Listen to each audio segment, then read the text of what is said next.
Bismillahirrahmanirrahim. Allahumma aftah alaina hikmataka wa anshur alaina min khazaini rahmatika ya arhamar rahimin. Rabbi shrah li sadri wa yassir li amri wa uqdatan min lisani yafqahu qawli. Amin amin ya rabbal alamin.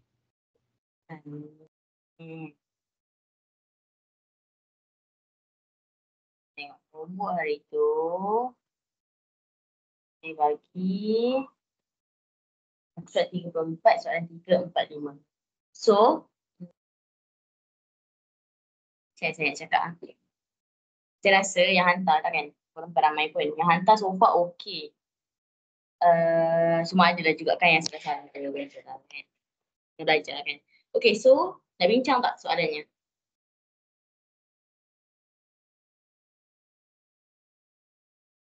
Nak? Okay. Saya share screen.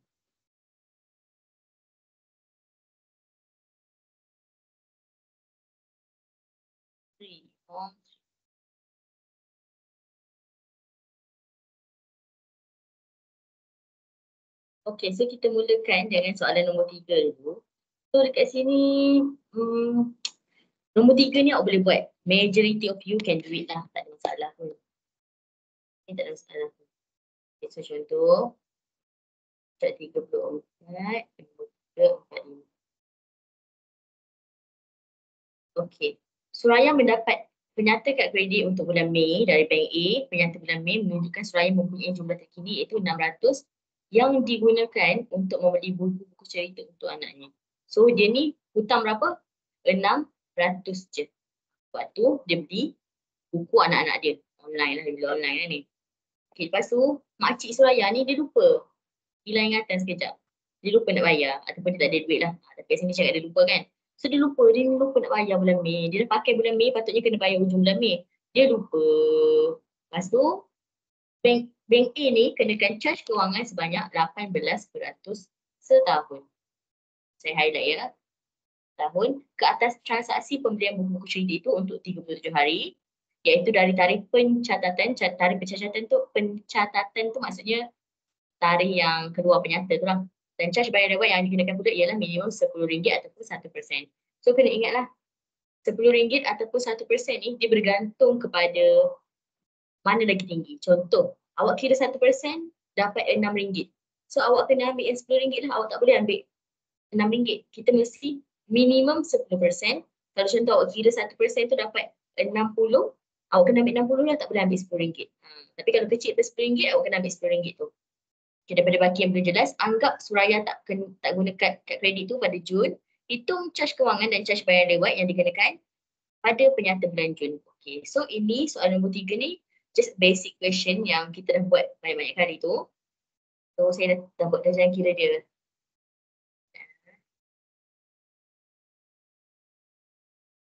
Okay ni. Okay ni dia. Saya conteng dah. Okay, so kat sini kita nampak baki dia 600, lepas tu dia ada charge kewangan. Sebab apa? Dia lupa bayar. Makcik ni lupa nak bayar. So charge kewangan dia 18% untuk 37 hari. 18% setahun. So kena make sure tengok ayat ni ada setahun. Ada yang dibagi 1.5 sebulan. Kalau sebulan 30 hari lah. Tapi ini dia cakap pasal setahun kan. So baki 600, charge kewangan dia 18% per 365 sebab 18% setahun dan untuk 37 hari. So kita kira-kira dapat RM10.95. Okay, so itu charge kewangan dia. Untuk charge kewangan kita dapat RM10.95. So sekarang kita kira untuk charge lewat dia. So charge lewat dia mestilah baki tambah charge kewangan darab 1%. Tapi saya tak tulis 1% kat sini. Saya tulis per 100 sebab sebenarnya dia macam ni. 600 tambah RM10.95 darab 1/100. So kalau darab 1 dapat dah nombor yang sama juga kan. So per je dah dengan 100. So saya tak tulislah 1 tu. Saya tulis per 100 je. So dapat RM6.11. Tapi RM6.11 ni kan lagi kecil daripada RM10. So kita tak boleh ambil RM6.11 ni. Kita kena ambil RM10 sebab minimum payment untuk charge lewat ialah RM10. RM6 tak layan lah. Bank tak nak layan lah RM6 tu. Dia rasa macam tak ada apa. So minimum dia bagi RM10 untuk bayar. So daripada Ke sini kita dah tahu dia akan kena charge kewangan dan juga charge lewat bayar sebab dia tak ada buat pembayaran minimum.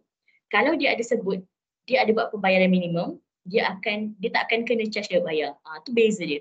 Tapi bila ada pembayaran minimum, dia akan ada dua charge kewangan. Satu charge kewangan transaksi dan satu lagi charge kewangan selepas pembayaran ataupun baki pembayaran. Ni sekejap ni kita akan tengok soalan yang seterusnya. Soalan seterusnya dah macam you all pening sikit sebab dia tak ada charge lewat. You dah biasa kira charge kewangan, charge lewat, dapat jawapan. Charge kewangan, charge lewat, dapat jawapan kan.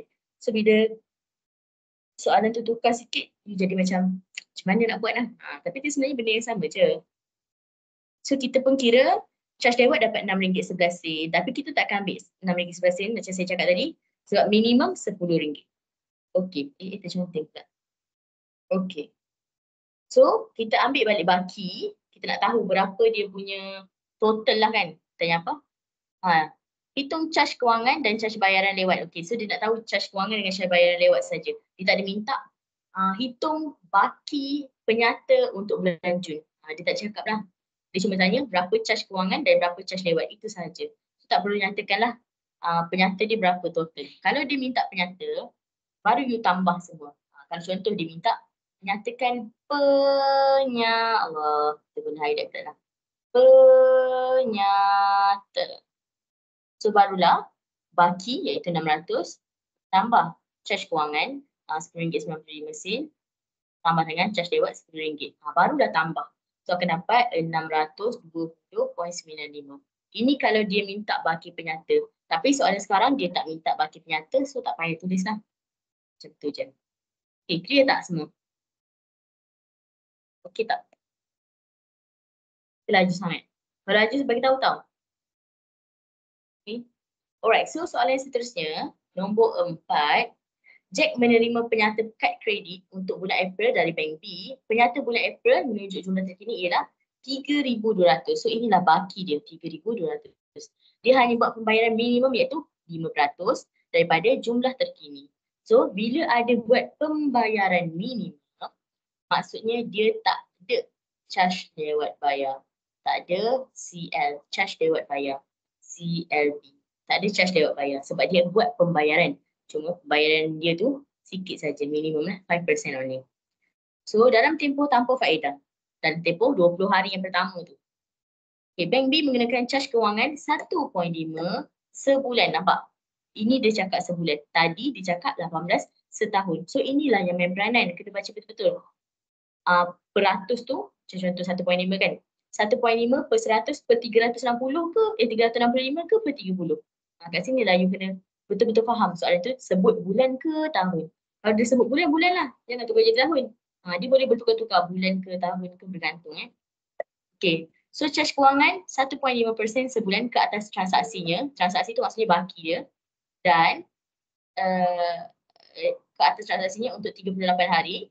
Dan ke atas baki belum jelas, maksudnya bila dia dapat pembayaran minimum tu tolak.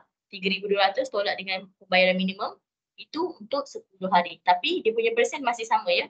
1.5% sebulan. Charge bayaran lewat yang dikenakan pula ialah minimum RM10 ataupun 1% daripada baki yang belum jelas. Okey. Dekat sini dia masih sebut lagi charge bayaran lewat. Tapi sebenarnya Jack ni tak payah bayar charge bayaran lewat sebab dia dah buat pembayaran minimum. So itu dia saja je nak bagi orang ni keliru ke tak keliru, alert ke tak alert. Sebenarnya kalau dah buat pembayaran minimum, tak payah buat charge lewat bayar. Sebab dia dah dikira, diconsider sebagai bayar. Cuma masih dikenakan charge kewangan sebab tak bayar full. Gitu. Masih ada interest lah. Okay, so untuk charge lewat bayar ni, kita tak payah fikir. Tak payah highlight lah sebab dia tak ada charge lewat bayar tu. Okay. Anggap Jack tak guna kad kredit tu dalam bulan Mei, hitung jumlah terkini baki tertunggak dalam penyata bulan Mei. So ini dia minta baki penyata. Macam tadi kat atas dia minta charge kewangan dengan charge lewat bayar saja. Tak minta baki kan. Tapi yang ini dia minta baki. So mula-mula kita kena tahu dulu baki asal dia berapa. So baki asal dia 3,200. So dia bayar 5%. So saya pun kira 5 per 100 darab 3,200 sama dengan 160. So 160 inilah yang dia bayar. Dalam banyak 3,200 dia pinjam tu, dia bayar 160 je. Dia mampu waktu tu untuk bayar 160 saja. Dia tak mampu nak bayar 3,200. So bila kita nak tahu berapa baki yang tak settle, kita mesti dah tolak baki yang asal 3,200, tolak dengan yang bayaran minimum. So dapatlah 3,040. So inilah yang tak settle lagi. So dekat charge kewangan kita akan guna kedua-dua baki ni. Bila dia cakap baki transaksi, maksudnya full yang awal sebelum tolak charge minimum, bayaran minimum. So ini kan saya tulis 3,200 ni, ini maksudnya full lah, baki full yang asal. Darab dengan 1.5% per 30 darab 38, so dapatlah RM60.08. Ini untuk charge kewangan transaksi. Transaksi tu maksudnya berapa banyak kita gunalah, yang tak bayar. Okay, seterusnya charge kewangan untuk baki. Ini baki yang betul-betul last lepas kita dah buat pembayaran minimum kan. So 3,040 darab 1.5% per 30 darab 10. Kenapa ini darab 38, ini darab 10? Tepat dah. Sebab dekat soalan dah bagi tahu dah. Untuk transaksi 38. Untuk baki belum jelas 10 hari. So kat situ pun kena alert juga. Mana satu yang dia tanyalah. Bila kira dapat RM15.20. Ini adalah charge kewangan untuk baki selepas pembayaran minimum dilakukan. Okay. So bila dia minta penyata, maksudnya dia nak keseluruhan total. Daripada charge kewangan, daripada baki, kalau ada charge dekat bayar, charge dekat bayar. Tapi dalam isu sekarang ni, kita tak ada charge dekat bayar sebab dia dah buat pembayaran minimum. Macam tu. So kita just tambah saja baki daripada lepas bayar minimum tu, 3,040 tambah 60.8 tambah RM15.20. So dapat dah RM316. Kalau lebih cantik tulis RM lah. Sebab kita tahu ini duit kan. Terus tulis RM. Okay, boleh tak? Korang siap tak? Kita nak salin. Siap. Semua orang siap ke? Semua orang siap ke? Saya tik tu, kalau contoh saya bagi 3 soalan kan, awak dapat untuk 2 ke 1 pun saya dah tik kan. Saya nak tolong awak lah.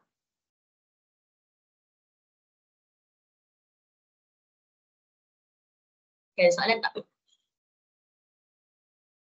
Darwish, okay? Atau sikit?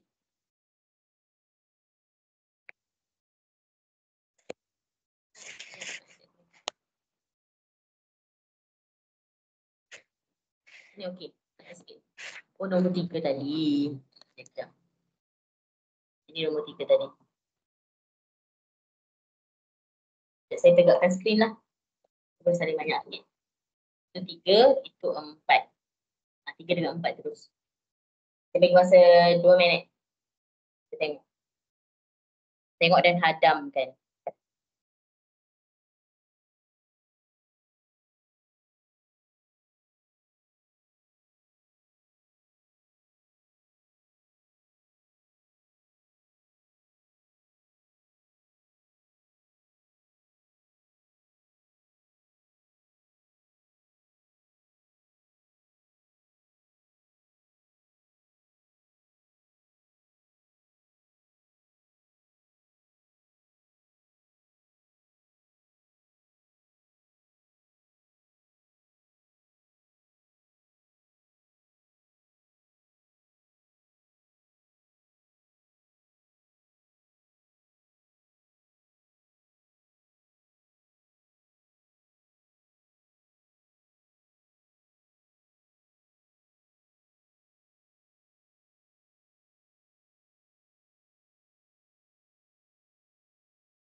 Tiga orang.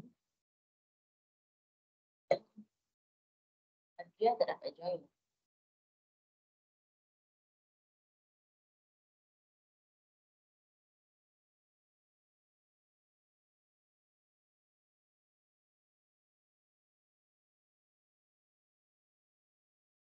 Okay dah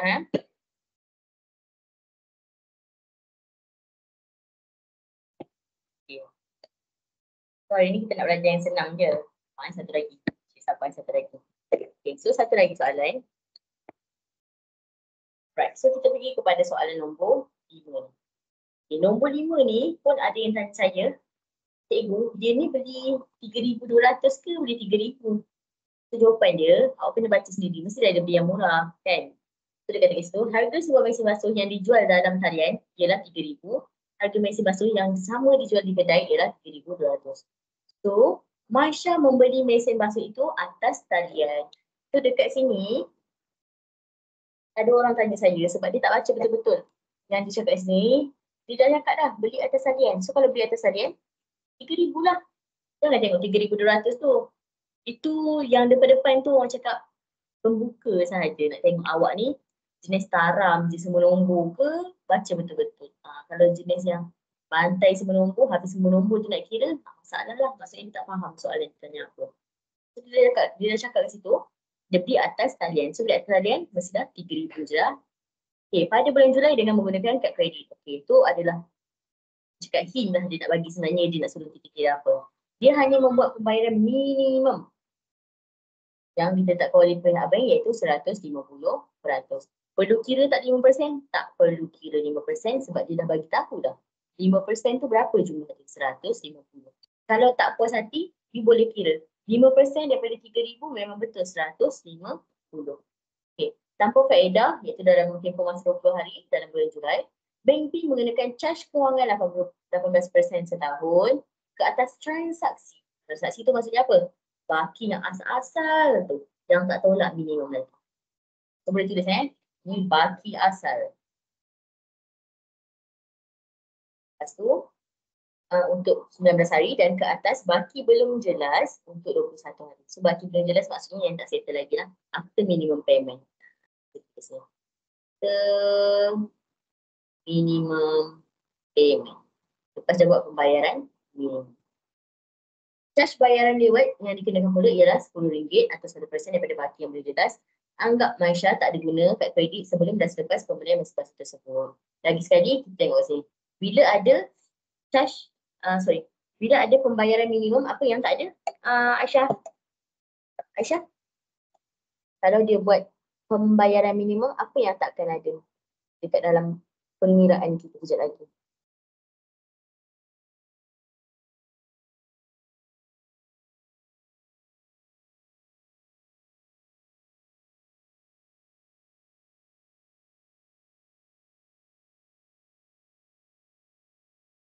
Sarah?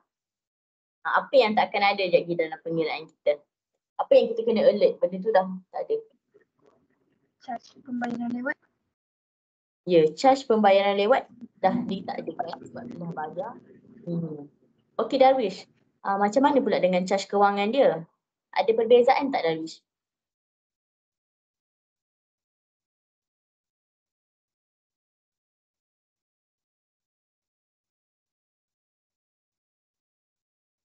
Darwish? Ada apa yang beza Darwish? Ada betul buka mic dia ni? Ada boleh buka?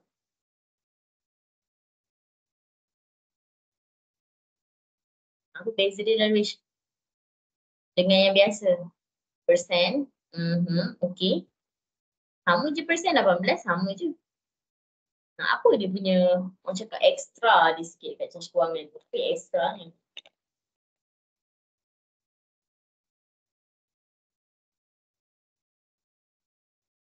Dari segi apa yang ekstra?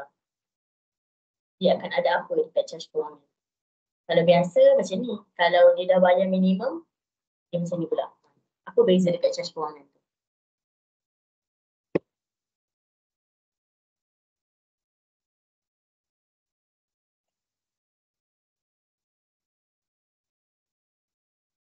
Sarah nak tolong ke Sarah?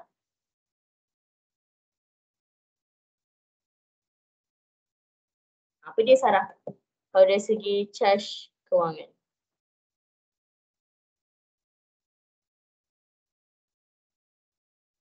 Tidak pula saya skrin sangat. Okay.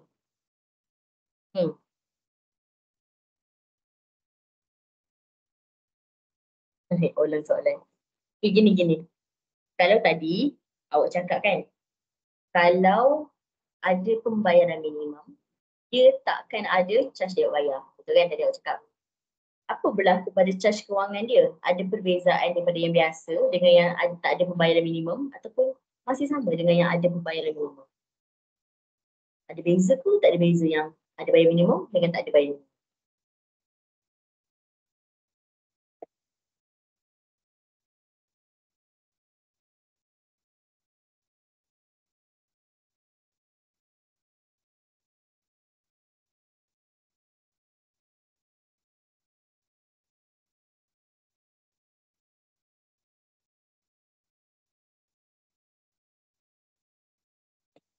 Ikut sebab tak payah tambah charge.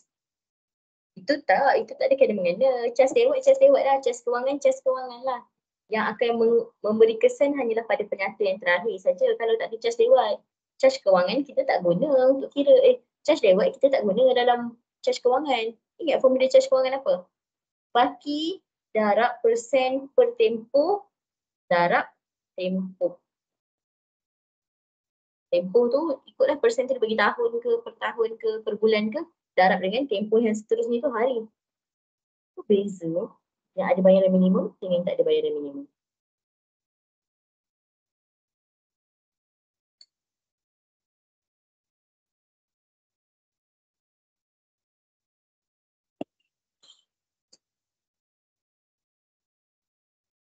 Brainstorm sikit. Aisyah ni mana Aisyah ni?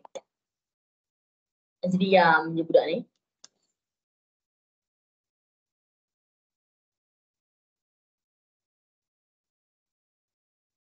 Cuba. Tadi saya cakap dah tadi.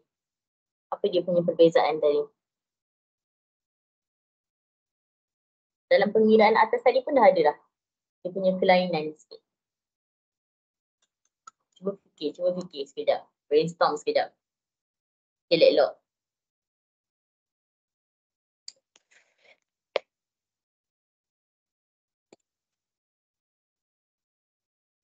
Darwish, Aisyah, Sarah.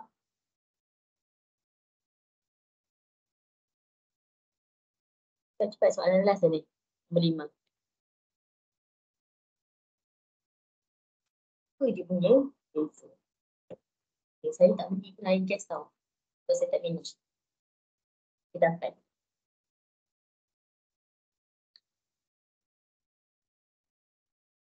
Cepat apa dia? Tak tahu. Hari ke cikgu? Ya, hari dia ada perbezaan. Tapi apa kena mengena hari tu berbeza? Mesti ada sebab hari tu berbeza. So ada satu tu 19 hari, satu lagi 21 hari. Kenapa? Perbezaan tu untuk apa?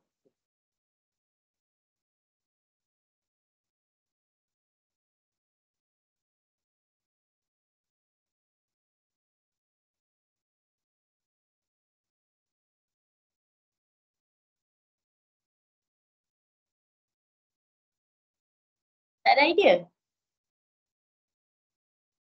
Sebab satu atau satu. Okay, betul.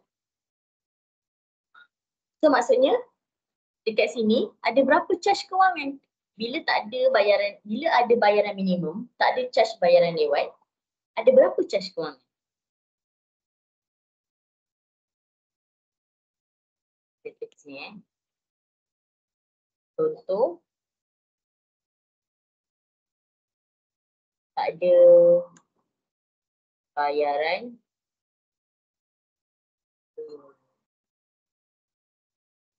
Ya, betul. So ada 2. Lepas tu kena tambah, betul. So, saya bagi contoh kat sini kan. Bila tak ada bayaran minimum, awak kena kira apa untuk penyata akhir. Ini untuk penyata akhir lah. Penyata.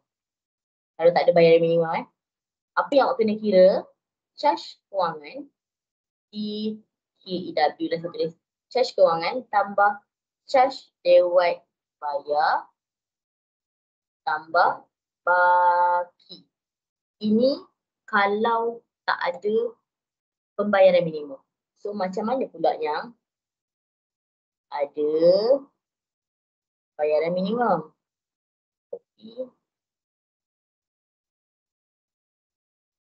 Macam mana pula yang ada bayaran minimum? So kalau ada, dia akan ada dua charge kewangan. Satu charge kewangan transaksi. Transaksi ni yang baki awal sekali. Baki awal. Guna baki awal untuk kira ya. So tambah charge kewangan belum bayar. Ini lepas dah tolak minimum. Lepas tolak minimum. Tambah baki. Baki ni pun lepas tolak minimum. Tapi ada charge dia bayar tak? Tak ada. Sebab dia diconsider sebagai bayar. Walaupun hanya 5%. Walaupun sikit. Tapi tetap diconsider sebagai bayar lah. So itu je syarat dia. Bayar 5%. Kalau tak nak kena charge lewat bayar. Charge lewat bayar berapa? 1% atau RM10 paling sikit. Paling banyak 1% lah. Kalau paling sikit RM10. Okay, faham tak? Okay tak ni? Ya, Darwish, Aisyah. Darwish faham tak saya cakap apa Darwish?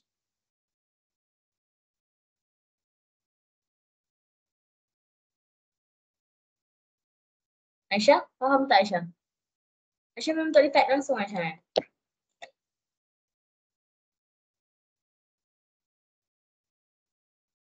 Okey, kat mana yang awak tak faham Darwish?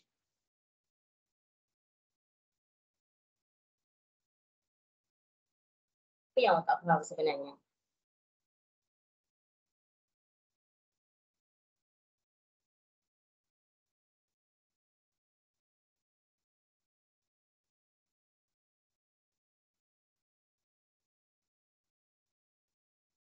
Cara nak kira charge kewangan tahu tak? Macam mana? Kita dah belajar last week.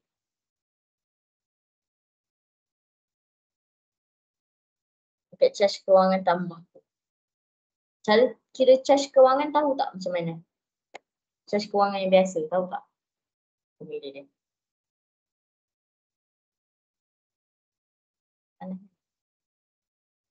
Okay, tahu. Okey. Tu saya cerita sekali lagi Okey. Saya rasa untuk yang tak ada bayaran minimum ni awak faham tak? Maksudnya kira macam biasa. Charge kewangan tambah charge dari bayar tambah baki. Faham kan? Okay. So maksudnya awak tak faham kalau ada bayaran minimum. Macam ni cerita dia. Okay, so kita tengok kat sini nombor 5. Saya kira balik untuk awak. Saya padam semua. Awak pening kot sebab saya dah siap tulis. Saya padam.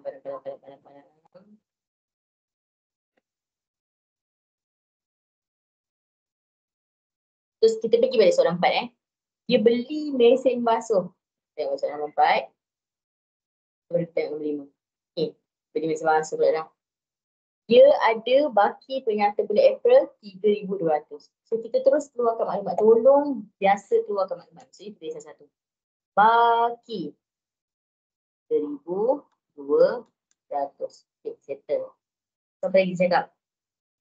Dia hanya membuat pembayaran minimum 5%. So ada bayaran minimum ke tak ada? Ada. So kita pun kira bayaran minimum. So 5% darab 3,200. Masuk dalam kalkulator. Saya pun tak hafal. 5% darab 3,200. So kita akan dapat 160. Ini bayaran minimum. Dia pinjam 3,200, bayar 160 je. Sebab apa dia tak ada duit? Contohlah tak ada duit. Itu je yang dia mampu bayar. Tapi dia bayar tak? Bayar. So bila bayar sahaja, nama pun bayaran, bayar, automatic charge lewat bayar tiada. Bila ada je pembayaran minimum, maksudnya dia dah tak kena charge lewat bayar. Sebab apa? dia di-consider ataupun dikategorikan sebagai seorang yang membayar lah, walaupun sikit. Bayaran minimum kan paling sikit. Walaupun sikit dia tetap bayar. So tak ada charge lewat bayar. Tapi isu dia sekarang ni dia akan ada dua charge kewangan. Yang pertama, charge kewangan transaksi. Okay. Charge kewangan transaksi ni maksudnya baki yang asal. Kita akan guna formula ni pakai baki asal.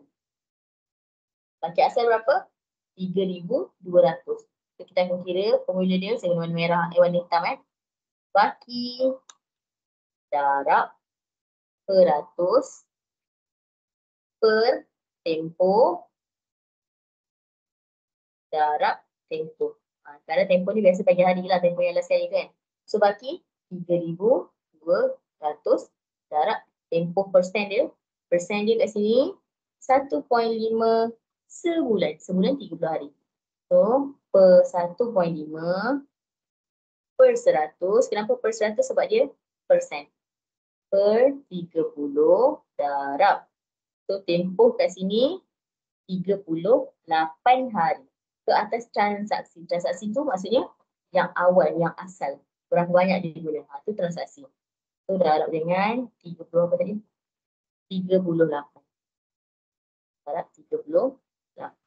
So awak pun kira 3,200 darab, buat dulu kurungan, buat per 1.5 per 100. Untuk kurungan per 30 darab 38. So kat sini bila saya kira saya dapat RM60.08. Ini sama je macam kita kira yang awal.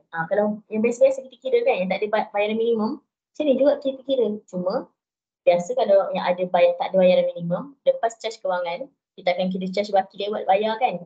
Tapi untuk yang ni tak ada charge baki lewat bayar, tapi dia ada charge kewangan yang kedua, iaitu charge kewangan baki belum jelas.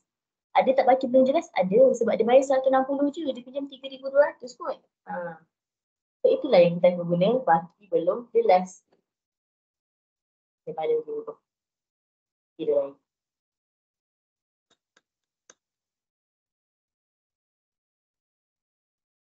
So seterusnya kita akan kira charge kewangan baki belum jelas. Ini maksudnya baki lepas bayar minimum.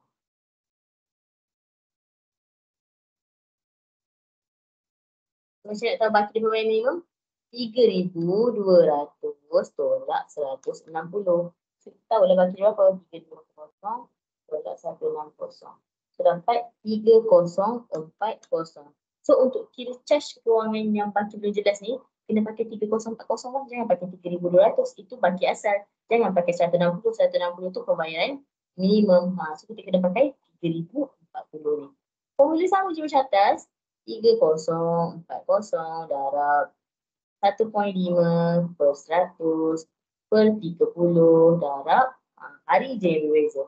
So hari kat sini dia kata 10 hari. So darab 10. Masukkan je balik kalkulator. 3,040 darab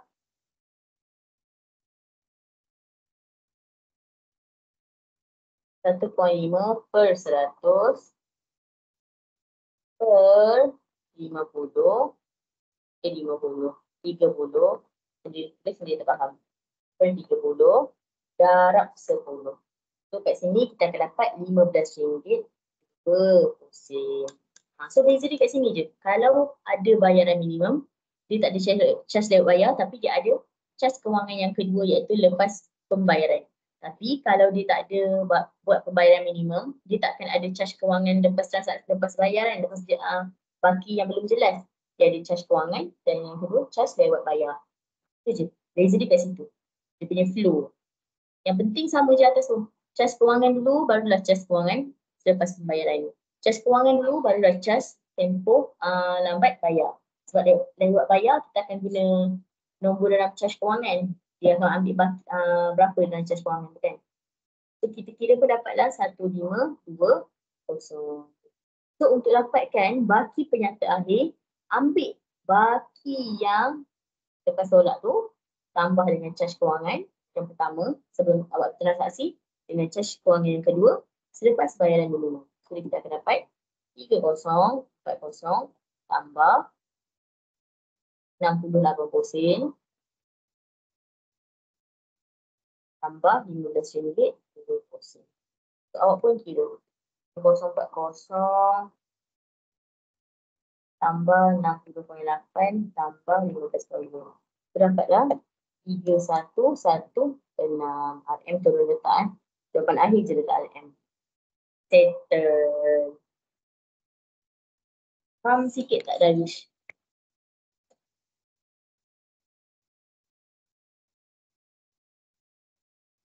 Jadi tak dapat tak Darius? Faham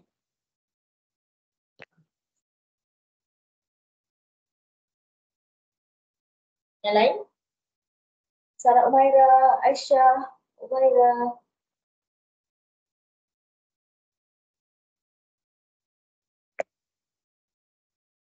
Dapat tapi tak sama, macam mana awak kira tu tak sama tu? Awak kira macam mana? Cuba ambil gambar.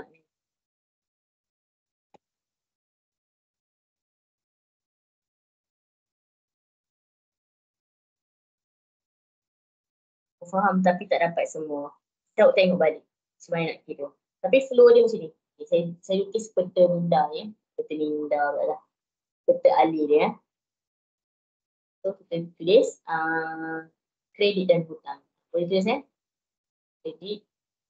Kredit je lah. Hutang tak payah. Kredit saja. Okay. So kalau ada bayar minimum. Flow dia nombor 1. Cari berapa dia bayar minimum.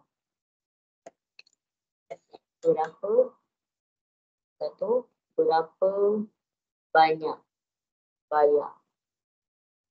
Okay, yang kedua, kita akan kira baki lepas bayar. Yang ketiga,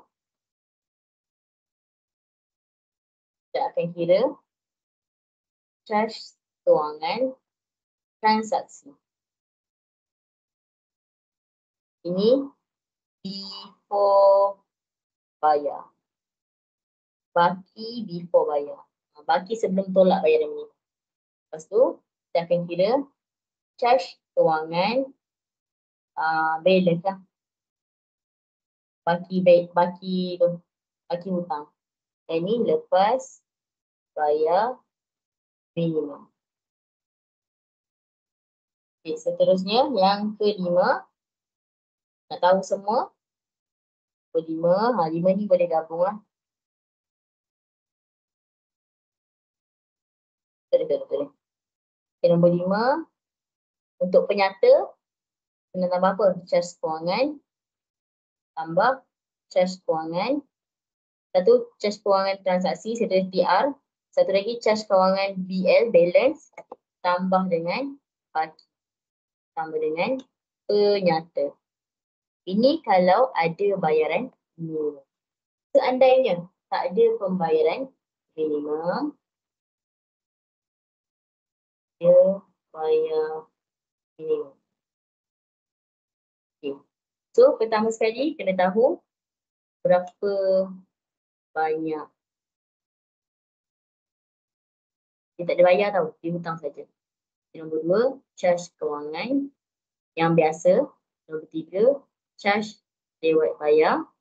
Keempat, tambah semua. Cas kewangan, tambah cas lewat bayar, tambah baki. So, dapatlah penyata. So, bezanya satu ada 2 cas kewangan, satu lagi ada 1 je cas kewangan. Tak ada pembayaran minimum, tak ada cas kewangan. Tak ada cas lewat bayar. Kalau tak ada pembayaran minimum, ada cas lewat bayar. Itulah benda yang berat sikit. Awak kena nampak lagi jelas. Okay. Boleh? Saya teruskan. Kita pula. Okey, so seterusnya nombor 6. Kita tengok sama-sama nombor 6 eh. Okey, dia beli mesin basuh tu 3,200. So tulislah kat situ. Baki 3,200. 3,200 sebab dah 3,000. Tengok, saya pun salah tulis tu. 3,000. Sebab dia beli online, dia cakap dia beli online eh. Okay. Lepas tu dia ni tak lupa nak bayar, tapi tak ada duit. So dia bayar minimum saja. So dia buat pembayaran minimum sebanyak 150. So ingat, bila ada pembayaran minimum, automatic charge lewat bayar tak akan ada. Cuma charge kewangan akan ada dua. Satu, bayaran semasa transaksi. Yang kedua, charge kewangan, bayaran, baki bayaran. Balance. So untuk tahu berapa charge kewangan untuk baki yang asal, kita boleh terus je kira. Contoh awak nak kira baki baru. Lagi cantik lah. Baki baru dengan 3,000 tolak 150.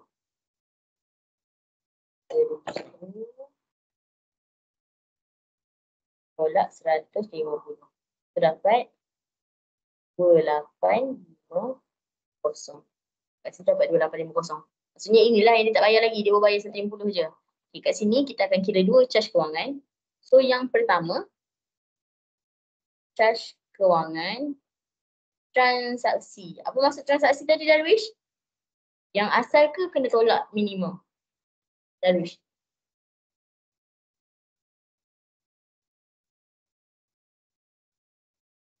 Kalau charge kewangan transaksi, ambil yang asal ke yang dah tolak minimum? Bayaran minimum.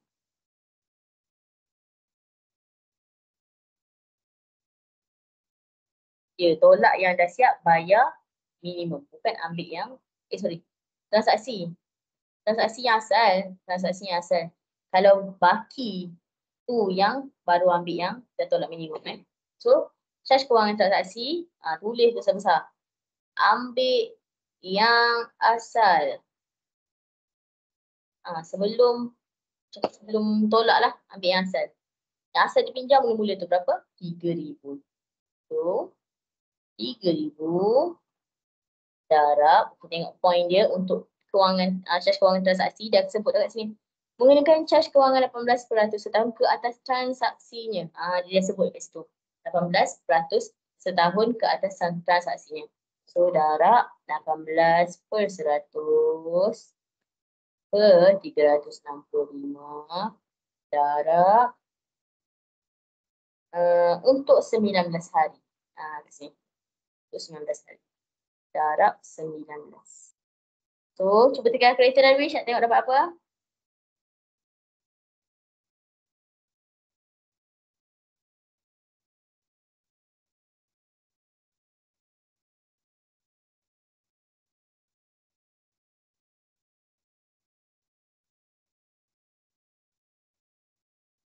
Dapat apa Darwish?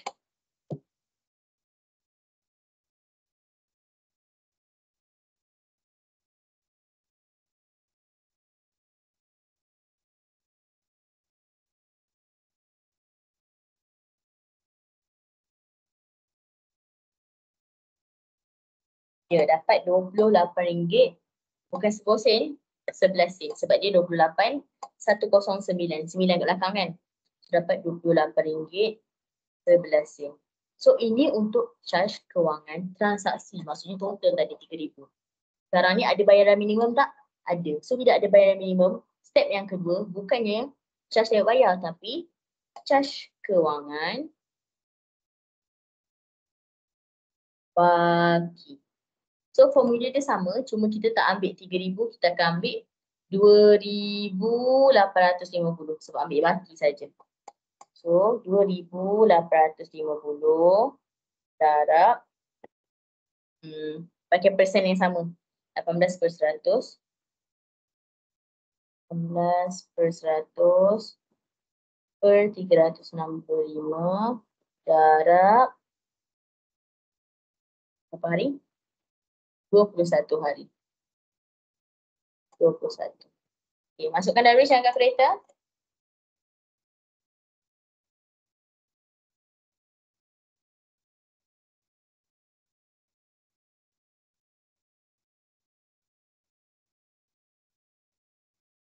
Apa?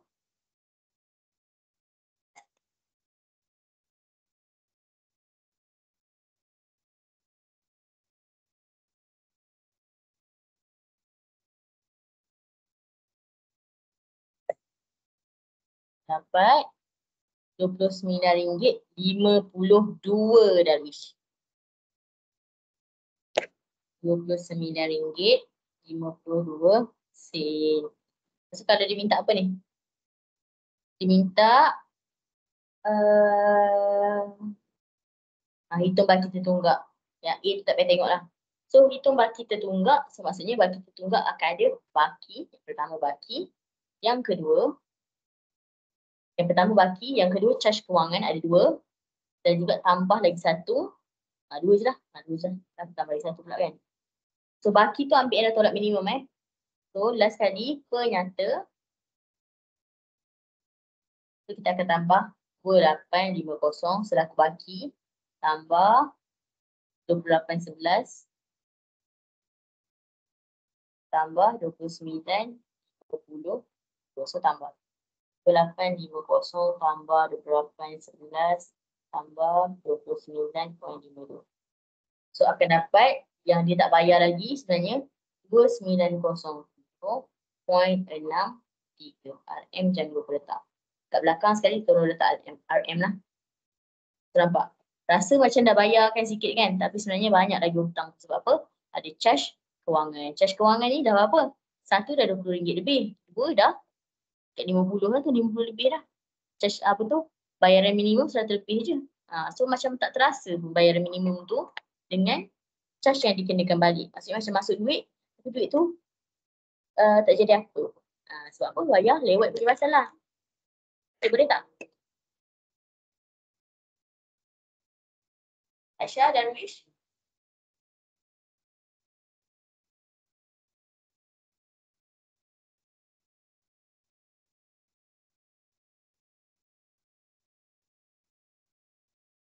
Boleh Okay. Alright. Okay, so boleh pergi minum air sekejap, 5 minit. Sebelum kita sambung balik, bab 3 ni kita akan masuk yang baru, iaitu tengok sekejap lagi apa dia. Ni saya tunjukkan. Kira jumlah bayaran balik, pinjaman dan bayaran ansuran. So kita akan belajar kira kejap lagi. Macam mana nak belajar kira rumah sebulan berapa, kereta sebulan berapa, motor sebulan berapa. So nanti you boleh kira-kira lah. Okay, so saya bagi rehat 5 minit sampai pukul 9.25. Dia boleh pergi makan kuih ke apa ke, pergi sekejap. Tapi saya ada je tahu kat sini.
Ya Allah.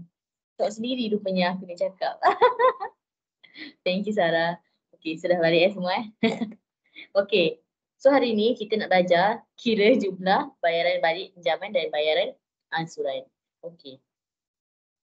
Kira jumlah bayaran balik ni maksudnya macam ni. Contoh, saya beli kereta. Saya dah cakap dah tapi saya ni. Saya beli kereta baru-baru ni lah. Saya sedang muda lagi kan. Okay. So saya beli kereta, bukan kereta baru. So harga dia kalau kita beli cash 30 something lah. 30,000 bukan 30 ringgit je. 30,000 lebih. Tapi sebabkan saya tak ada 30,000 lebih tu, saya pun ambil hutang lah. Beli hutang kan. So bila beli hutang, dikira-kira-kira dia dah jadi hampir ke 42,000. Satu lagi sebab saya tak pakai bank, saya pakai kredit. Sebab saya muda lagi. So macam banyaklah juga halangan lah sebenarnya cerita kan. Nanti korang tahulah kalau korang ada pesan lagi macam mana. Bukan senang nak senang lah. Okay, lepas tu saya pun beli kereta. Kereta harga 33 tapi saya kena bayar kat bank 42,000. Dan sama juga dengan pinjaman yang lain-lain. Contoh, awak pergi bank cakap nak guna duit. Saya nak buat pinjaman peribadi ni. Pinjaman peribadi interest dia tinggi Saya nak buat pinjaman peribadi ni. Mak saya kat kampung tu nak renovate rumah. Dia minta saya 15,000. Tapi saya mana ada 15,000. So saya ingat saya datang bank ni saya nak apply loan lah. Nak bagi 15,000 tu kat mak saya kan. Dia nak sangat renovate rumah. Contoh macam tu kan. Bukan mak saya lah. Bukan mak awak lah. Mak orang lain kot. Saya dah akunkan adik je. Okay. Lepas tu, dia pun pergi dah bank buat apply loan 15,000. Tapi bila awak apply loan 15,000, bukan bermakna you have to pay 15,000 balik dekat bank. Bukannya salam gini, ambil duit, bagi pun gini. Tidak ya, bagi lagi tinggi. Itulah nama dia pinjaman. Bank mesti dah nak untung. Kalau dia bagi awak 15,000, awak pulang dia 15,000, apa yang dia dapat? Tak dapat apa-apa. Tapi kalau dia bagi awak 15,000, awak bayar 20,000, at least dia dah dapat untung 5,000 sebab dah bagi awak pinjam 15,000. So untung dia, kadar bayaran balik tu yang kita nak tahu berapa sebenarnya.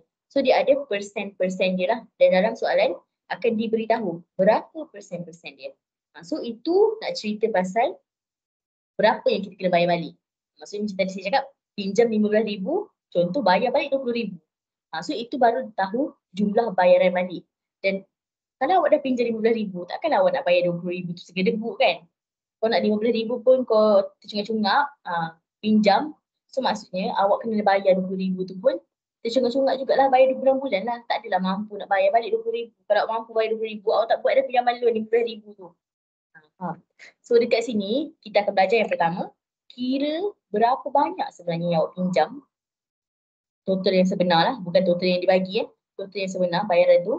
Dan yang kedua, awak nak kira berapa banyak awak kena bayar bulan-bulan secara ansuran. Ansuran memang dibayar bulan-bulan lah. Jaranglah orang bayar tahun.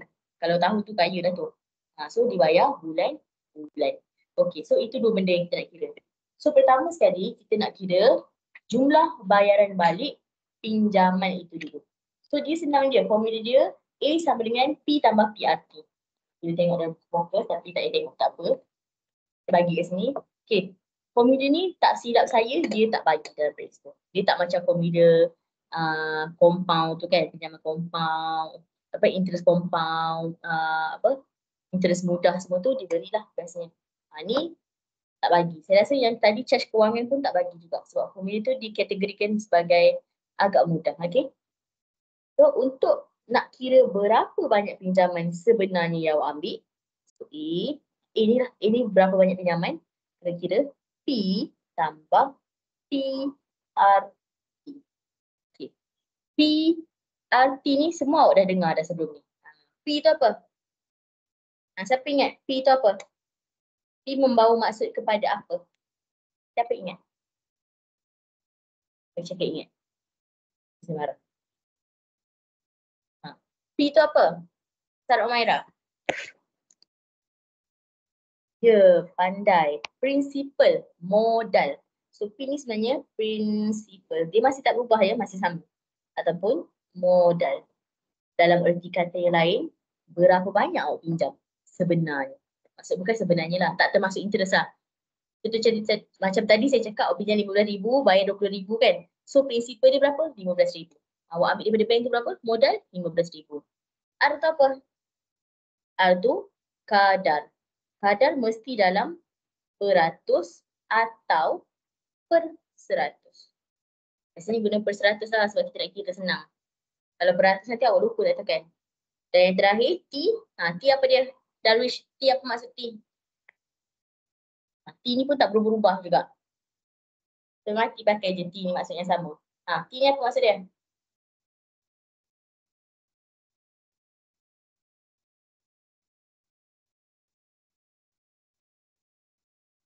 T tu apa?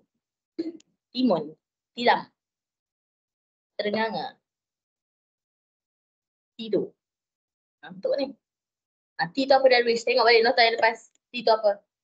Ya, T tu masa ataupun time. Bahasa Inggerisnya time kan? So ini masa dan biasanya masa ini diberi dalam tempoh tahun lah. Macam saya cakap tadi lah. Kau nak keluar duit 15,000 pun kau masih nak meninggal kan? Tak ada duit lah maksudnya 15,000 cash tu kan? Urgent tak ada lah. Kita pinjam, takkanlah nak bayar dalam masa yang singkat seminggu kan? Baik tak payah pinjam. Macam tu baik tabung je kan? Cukup seminggu barulah guna. So sebab tu dah kita bayar dalam tahun lah. Okay. So inilah formula dia. A tu apa? A ni maksud dia jumlah pinjaman.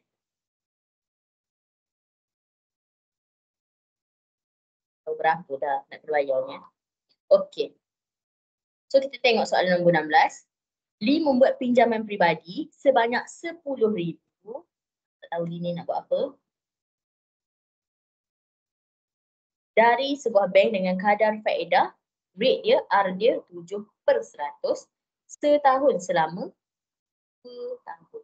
T dia berapa? 2. Dah tahu dah. Nampak semua maklumat ni tahu je. Semua maklumat ni sangatlah clear.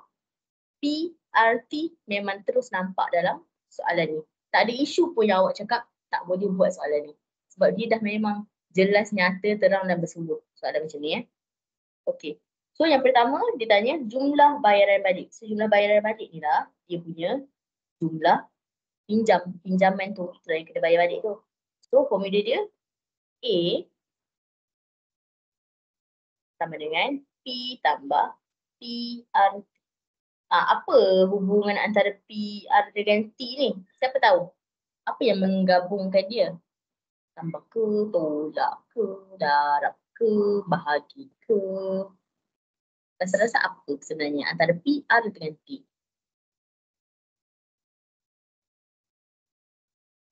Yes, darab. So kena ingat. Darab dah habis darab. Kalau tambah ada simbol tambah, tolak ada simbol tolak, bahagi ada simbol bahagi ataupun per. Tapi darab tak ada simbol tu sebenarnya dia darab. Darab boleh menggabungkan huruf. P darab R darab T jadi PRT. Tapi kalau P tambah R tambah T dia tak akan dapat jawapan. Dia akan dapat P tambah R tambah T juga. Tak akan dapat jawapan yang cantik lah. Okay. Kita ingat darab ni, darab. Tulis.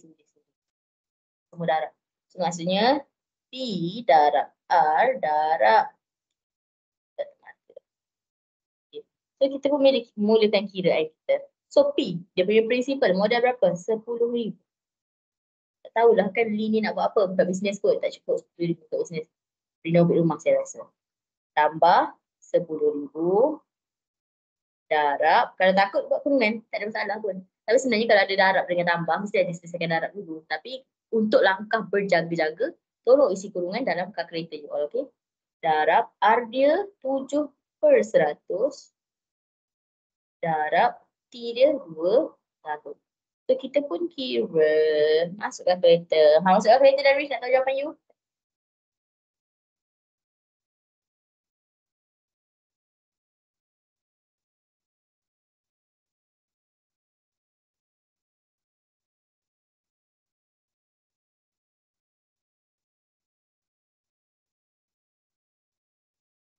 Berapa Darwish?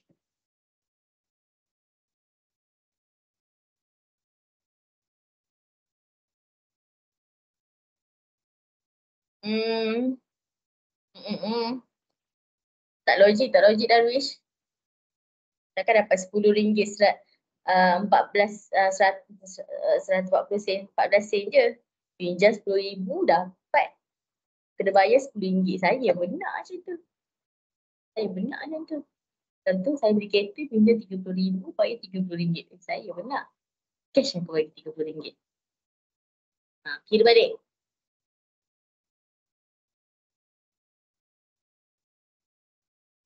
Tiga terbulat kaki ni. Cepat kira. Sarah dengan Aisyah kira sekali. Ini pula aku buat Aisyah ni diam macam bis.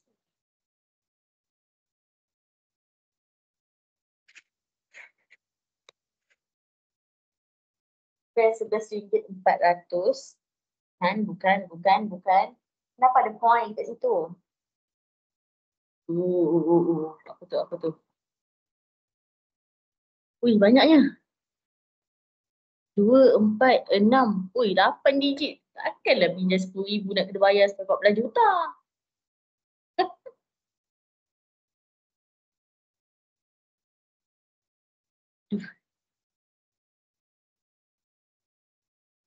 Enam je. 6 je apa? Cuba kita tulis balik jawapan awak, Sarah. Darwish tu dia dah hampir betul. Tapi saya tak tahu apa kesalahan yang dia buat sebenarnya. Boleh dapat RM11 40 sen tu. 2, 4, RM114,000. Ui, haji gila. Pinjam RM10,000 bayar RM100,000. Tak nak saya buat loan macam tu. Pengsan lah nak bayar. Pinjam RM10,000 je pun. RM11,400. Nampak kan dapat?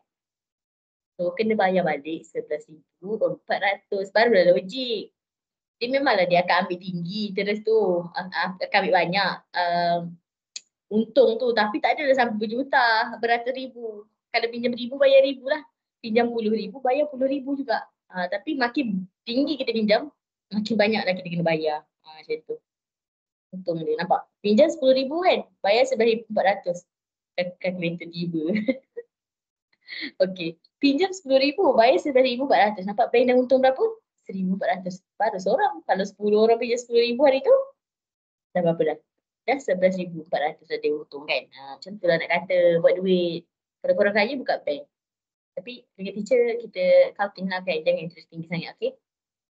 Okay, so dapatlah RM11,400 sebenarnya. Encik Lee ni kena bayar dekat bank. Bila dah ambil RM10,000. So yang kedua, kita nak tahu berapa bayaran ansuran bulanan dia. So ansuran bulanan. Dia pinjam berapa lama? 2 tahun. So kena tahu dulu. 2 tahun tu berapa bulan? So ini soalan A ya. So soalan B, kena kira dulu 2 tahun tu berapa bulan? So 2 darab 12 dapat 24. So 11,400 bahagi 24. So dapatlah RM475 sebulan. Lee ni kena bayar dekat bank. Selama berapa lama? 2 tahun. Setiap bulan masuk gaji keluar RM475. Masuk gaji bulan depan keluar RM475. So apa? Ni nak bayar hutang ni ha. RM10,000 ni, pinjam RM10,000 ni personal loan. Macam itulah kira dia. Faham tak? Faham kan? So bila dia kata bayaran bulanan mesti tukarkan tahun tu jadi bulan dulu. Kalau you tak tukar tahun jadi bulan, jadi banyak. Contoh, saya tak tukar tahun jadi bulan. 11,400 bahagi 2 dapat 5,700. Tidak nak bayar 5,700 tiba-tiba kan. Pinjam pun 10,000 nak bayar 5,000. Tak sempat nak bernafas nak cari duit tu. Sebab tu dah bayar sikit-sikit bayar bulanan. Bukan bayar tahunan. Faham? Senang kan yang ni kan? Sangat senang sebenarnya ni. Lagi senang daripada yang tadi-tadi kita kira tu. Tapi sekejap lagi kita akan buat latihan sikit ya. Okay, ada soalan tak nak tanya?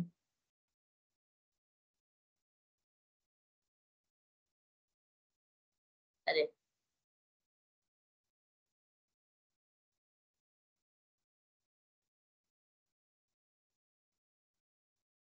Tak ada. Okay, Darius faham dah tu. Okay, next. Kita tengok pula yang soalan seterusnya. Okay, sekejap Pinjaman perumahan sebanyak. Okay. Okay, ni faedah ni saya rasa saya skip dulu sementara. Faedah ni pening sikit. Tapi kita boleh kira berapa sebenarnya ansuran dia. Okey. 19 ni boleh kira. Okey. Wijaya ingin membeli sebuah rumah teres 1 tingkat. Dia mengalami kekurangan wang tunai sebanyak 100,000. Dia mempertimbangkan sama ada nak beli untuk mendapatkan pinjaman perumahan atau pinjaman peribadi daripada bank selama 9 tahun. Didapati kadar pinjaman peribadi ialah 8% setahun.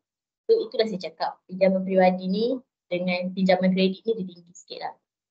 Compare to loan house, car loan kan, dia kurang sikit. Kalau you kerja government lagi seronok sikit lah. Okay. So, dia kata hitung jumlah bayaran balik pinjaman peribadi. So kat sini kita dah tahu dah berapa dia nak pinjam pinjaman peribadi. Dia punya P berapa? P dia 100,000. Logik tak 100,000? Logik lah nak beli rumah, bukan nak beli basikal. P 100,000. Itu dia tak cukup 100,000, bukan rumah harga 100,000. Tak ada rumah harga 100,000 sekarang. P 100,000. R dia 8%. T dia 9 tahun. Okey, cuba you all kira berapa sebenarnya jumlah bayaran balik bagi pinjaman peribadi. Kira. 3 minit. Lama tu 3 minit. Kira cepat. Saya nak semua orang tulis jawapan dekat chat. Berapa dapat ni? Kalau untuk pinjaman peribadi sebenarnya dapat berapa? Berapa Wijaya ni nak loan dekat bank? Rumah ni pasal.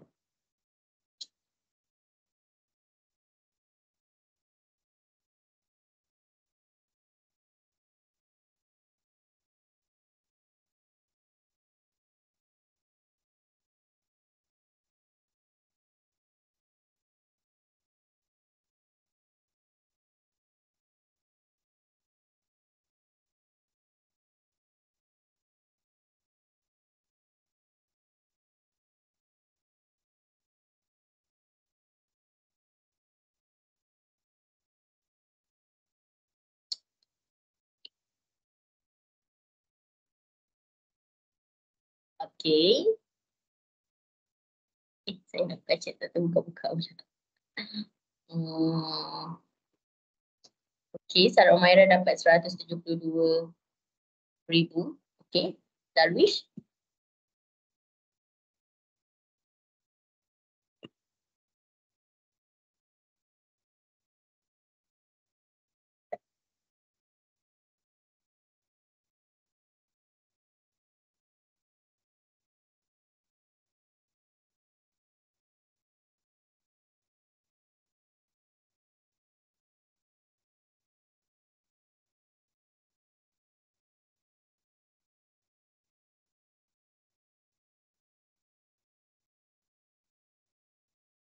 Cepat Darwish.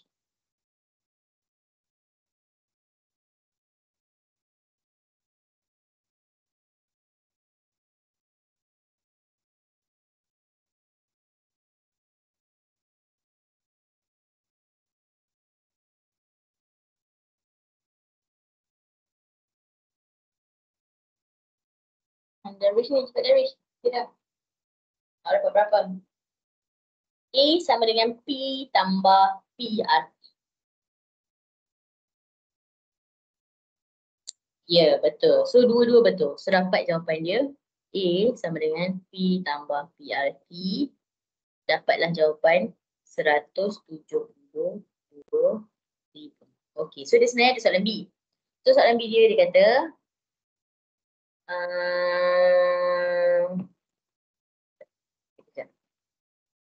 diberi bayaran ansuran bulanan untuk pinjaman perumahan ialah RM1,251.9 dan Wijaya ni mampu untuk bayar ansuran sebanyak RM1,400 je sebulan. Apakah pilihan yang terbaik Wijaya dan berikan justifikasi. So kita akan kira 172,000 ni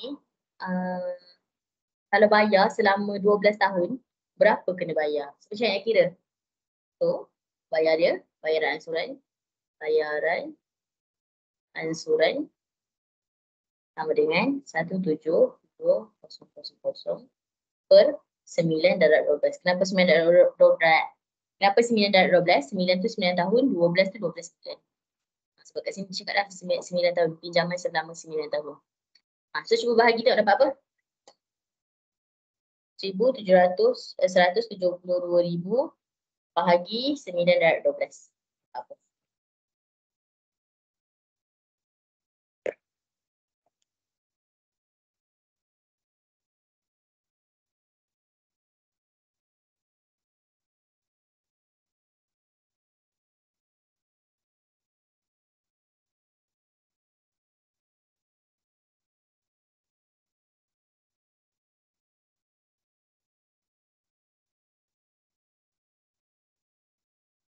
Oh, 29. Kenapa ada point tu? Awak buat bahagi macam mana ni Darwish? Saya rasa awak salah buat ni. Kena buat kurungan Darwish. Kalau masuk kalkulator kelabu, buat kurungan. Buat kurungan macam ni. Ha.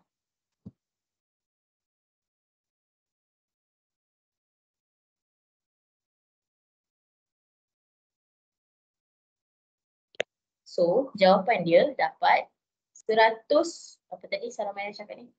1,592 ringgit 59 sen. So dia mampu ke tak? Tak mampu. Dia tu mampu setakat 1,400 je. Kalau 1,500 tu mungkin dah negatif dah duit. Tak cukup duit dia. So dia tak boleh lah nak beli rumah gunakan ansuran pinjaman peribadi. So kena pinjam loan rumah lah. Loan rumah murah sikit biasanya daripada loan peribadi. Peribadi ni sebab bagi duit cash kan. Biasanya cash lah. Okay. Boleh tak sampai sini? Nak buat latihan dah ni? Ada soalan tak?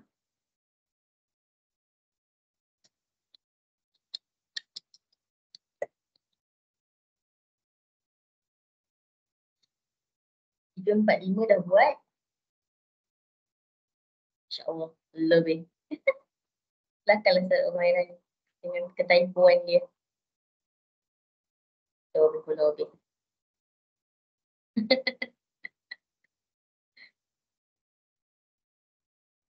Sekejap saya open balik soalan tadi. Okay, so 3, 4, 5 kita dah buat. Okay, so kita boleh buat untuk soalan 34, soalan nombor 6.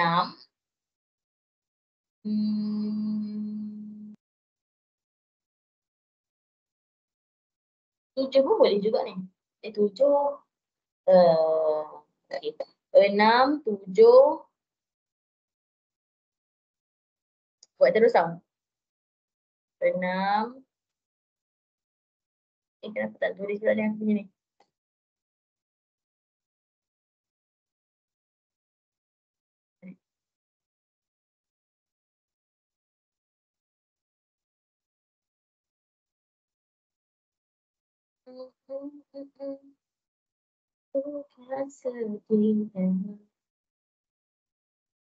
Okay. So 6. Kenapa tak boleh tulis lah? Pening pula aku ni. Inilah 6, 7, 8. 9. 6, 7, 8, 9. Boleh mula buat sekarang. Saya bagi masa 15 minit dulu untuk siapkan 6, 7, 8, 9. So kita terus bincang sampai setakat mana yang awak boleh siapkan. Tapi at least siapkanlah 2 atau 3. Saya bagi 4 kan. 2 lah at least. Tolong 15 minit daripada sekarang. Mula. Ada je kat sini kalau nak tanya apa-apa.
cikgu yang ansuran nombor 6. Cikgu, yang ansuran tu macam mana nombor 6? Ansuran tu yang kita bahagi tu. Kita dah kira berapa dia punya total pinjaman, lepas tu kita bahagi. Faham tak, Darwish? Kita dah kira berapa dia pinjam, lepas tu kita bahagi dengan tahun darab bulan. Okay.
Sampai 10 lagi 6 minit.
Sampai 9 minit lagi.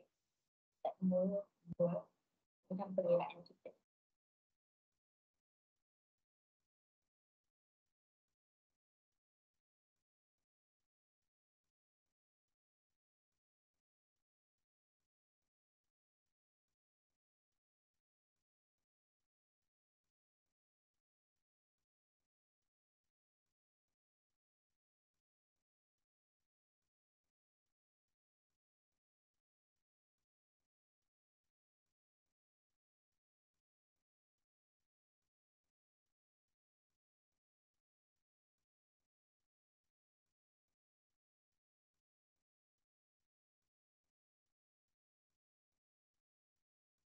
Okey, nombor 8 ni 9 tak payah. Dia nama 7 je. Kau dah siap kan?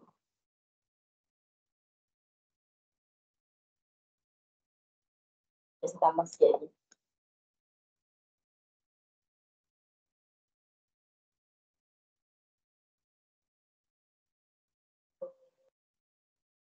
Ya tu.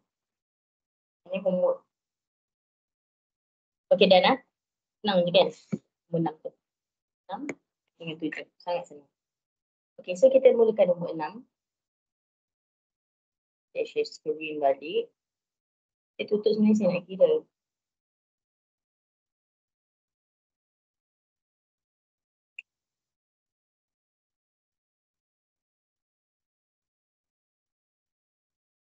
Okey, so kita mulakan dengan soalan nombor 6. So saya tak share lah. Semua orang buku kan? Saya tengok buku je. Saya nak share. Okey, Encik Roslin hendak membuat pinjaman peribadi bagi tujuan pengubah suaian rumah, renovate rumah. Bank Q menawarkan kadar faedah 5.1% setahun ke atas pinjamannya sebanyak RM75,000. Hitung jumlah bayaran balik pinjaman dan bayaran ansuran bulanan yang perlu dibuat oleh Encik Rosli jika tempoh pinjamannya ialah 9 tahun. So pertama sekali sebelum kita nak kira ansuran dia, so we have to know how many dah Encik Rosli pinjam tu. Berapa sebenarnya Encik Rosli ni pinjam.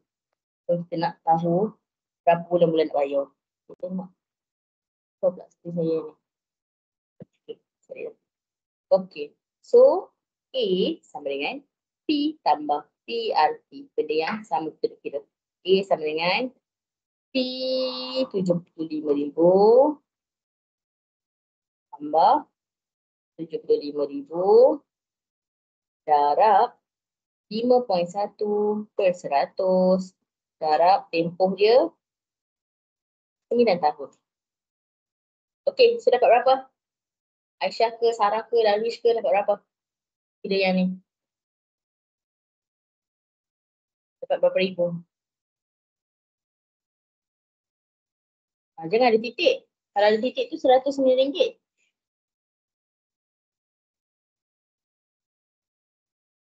Titik ke koma tu? Titik kan? Tak payah isi koma ke titik. Dalam periksa pun tak payah isi. Tulis saja. 109,425. Nampak? Pinjam 75,000 je. Bayar 100,000. Standard lah. Bank nak untung. Business. Okay, so kita dah tahu dah. Pinjaman keseluruhan dia 109,425. So sekarang kita nak kira ansuran macam mana? 109,425 per 9 darab 12. Sebab ansuran bayar bulan-bulan. Dapat berapa Aisyah Maira?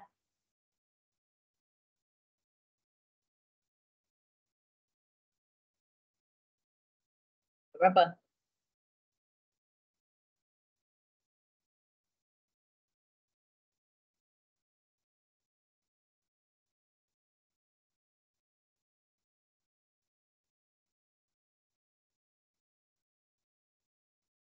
Ya.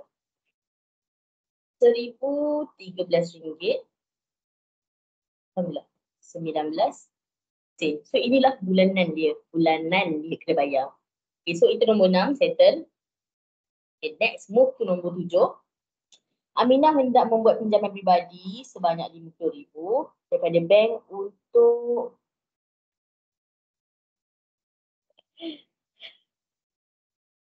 Aminah hendak membuat pinjaman pribadi sebanyak RM50,000 daripada bank untuk menyambung pelajarannya ke kolej.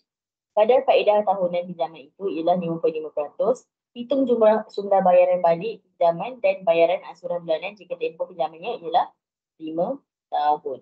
So kita tahu dulu A sama dengan P tambah PRT. Senang kan? Kat hujung-hujung ni kan. Cuma kita tak kira faedah lagi. Faedah next kelas kan. So A sama dengan P dipinjam 50,000 tambah P 50,000 darab R 5.5 per 100 darab T 5 tahun. Kita dapat berapa? You all dapat berapa? Korang dapat berapa?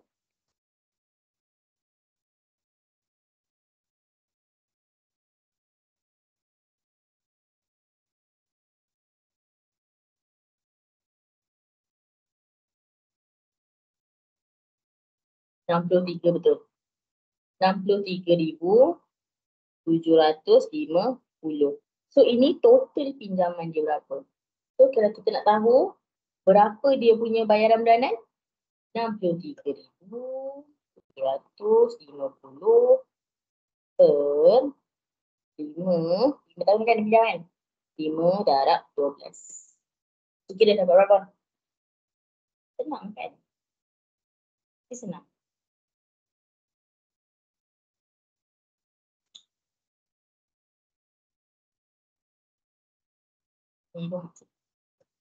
Ya, RM106.25. Sebab dia punya RM63,000 kan? Dia jawab ni masih sikit sangat je. 250 per 12. Okey lah. Banyak dah 106. 1,000 lah. 1,062. Kata rasa macam tak logik. 1,062, 50 sen. Salah kira lah tu. Salah tekan kalkulator. Tu dapat RM1,062.50 gitu. Okey, so sekarang masa untuk homework. Saya nak bagi untuk terus je sekarang ni. Saya lupa nak hantar dalam untuk homework. Tapi kejar orang buat homework.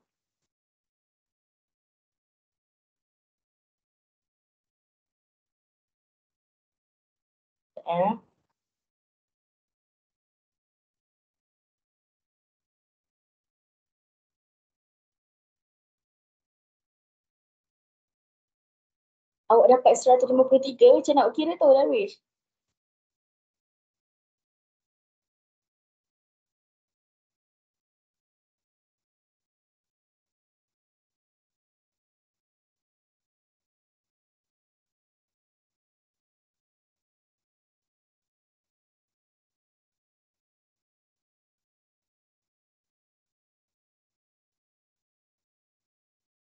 Kira ni. Dia dulu. Macam nak kira dapat 153 dah Wish. Dia kira macam ni. 63750 buat dalam kurungan. Dia pun buat dalam kurungan juga. Kita darab 5 darab 12 dulu baru boleh bahagi.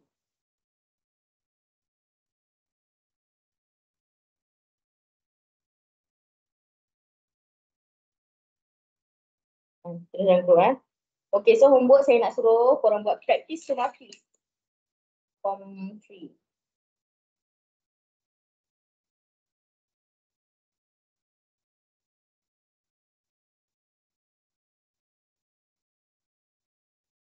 Satu sampai 7.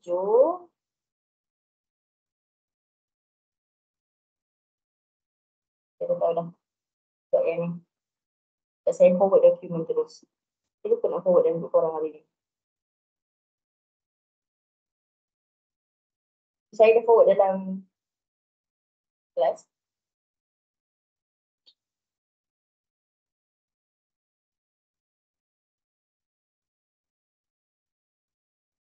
So jangan salah Praktis sumatif ni bahagian last. Saya tulis kat situ dah. Praktis sumatif bahagian last soalan nombor 1 sampai nombor 7. Boleh je nak buat sekarang. Sikit je tu. Cuma yang ni dia dah merangkumi daripada awal kita belajar sampailah ke habis ni. Tinggal faedah saja yang kita tak sentuh lagi. Faedah next week kita usik. Betul kan? Korang boleh tengoklah dokumen tu. Change view. Change your view to audio only to possibility. Change. Kemudian saya pakai ini saja. Y sahaja. Koefisien saya nak habis. Tinggal 5% je. Okey. So contoh soalan nombor 1 tu. Nampak tak skrin saya? Korang nampak kan? Nampak kan? Saya buka kat sini. Okay, so buat yang ni tau, yang hujung-hujung ni. Nombor 1 sampai nombor 7. So nombor 1 ni saya terangkan sikit-sikit apa yang nak kena buat. Okay, nombor 1 dia tanya berapa wang simpanan dia. Kita tengok dia pakai formula yang mana. Compound ke tak compound. Ini kita panggil faedah mudah lah. Faedah mudah yang compound ke tak compound. Kalau ada compound, disebut compound, mesti ada formula compound yang ada N kecil tu. Yang satu, apa benda tu. Tengoklah balik formulanya. Formula tu tak payah hafal Kita tak suruh orang hafal pun formula tu. Boleh tengok buku. Ingat tak formula tu macam mana? Siapa ingat?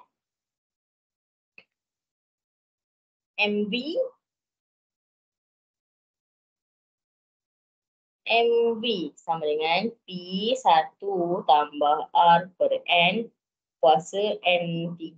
N tu apa? N tu berapa kali compound. So kat sini dia kata setahun di compound setiap setengah tahun. So maksudnya 2 kali lah. Setiap setengah tahun sekali. Setiap setengah tahun sekali. So 2 kali compound setahun. Macam tu. So R dia berapa? 20/100. T dia berapa? T dia 1 tahun. 1. P dia berapa? 4,840. Semua dah diberitahu dah. Lepas tu yang ni faedah mudah. Pakai I PRT tu je lah. Yang tu je. I sama dengan PRT tu. Senang. Okay. Yang ni I sama dengan PRT.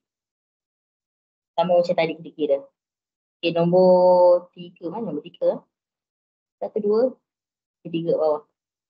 Yang ni pun sama juga. Dia cerita pasal compound-compound. Tapi ni hebat sikit lah. You kena fikir macam nak buat. Nombor 4. Cari R tu. Lepas tu dia nak dalam angka bererti. Apa maksud angka bererti? Darab 10 kuasa berapa-berapa tu. 2 angka bererti. 2 nombor je lah. Kalau kosong kat depan macam mana? Kosong kat belakang macam mana nak kira? Tu kita dah belajar sebelum kita masuk topik ni. Bentuk piawai. Kita dah kira dah. Okey, nombor 5. Kita baca share. So kena tahulah. Share nak kira. Darab, purata share apa benda. Dapat nilai pulangan paling tinggi. Maksudnya siapa yang dapat paling tinggi return. Cakap beli RM1, jual RM3. Tu dapat untung RM2. Siapa yang lagi untung kat sini? You kena kira sendiri. Okay, 6. Ni pelaburan lah, kena kira. Pelaburan dia berapa. So pelaburan tu ada formula dia. You boleh tengok dalam nota. Boleh tengok nota tau. Nilai pelaburan, nilai pulangan, jumlah pulangan per nilai pelaburan awal darab 100%. Nilai pulangan tu mesti dah tolak dengan modal. Contoh, beli pen RM5, jual harga RM8. Ni beli. Jual 8. So pulangan dia ialah RM3 lah. 3/5 darab 100%. Ingat. Kalau pulangan modal, pulangan pula dah.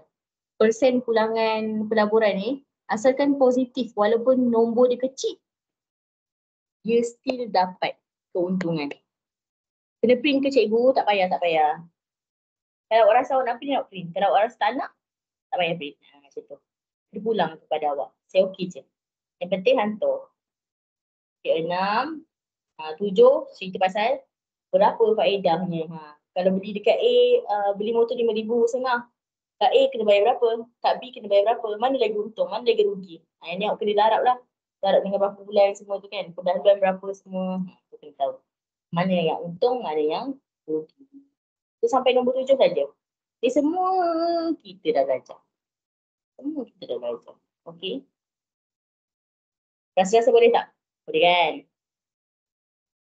Apa? Kenapa? Apa? Saya tak rasa pun tu typo. Sikit je, awak pasal slow. Saya bagi sampai hari Ahad. Sebab kelas kita Jumaat ni kan. Jumaat 1 Ahad. Saya korang yang kelas ujung-ujung. Saya bagi sampai Isnin lah. Isnin kelas. Isnin saya dah kerja, saya dah sibuk sikit. Boleh Boleh je tanya saya kalau ada soalan. Cepat atau lambat je saya reply. Kalau saya tidur awal, saya reply lambat lah. Boleh? Ada apa-apa lagi tak nak tanya? Baik. So, ada apa lagi tak nak tanya? Kalau ada pertanyaan, saya mau mengundur diri.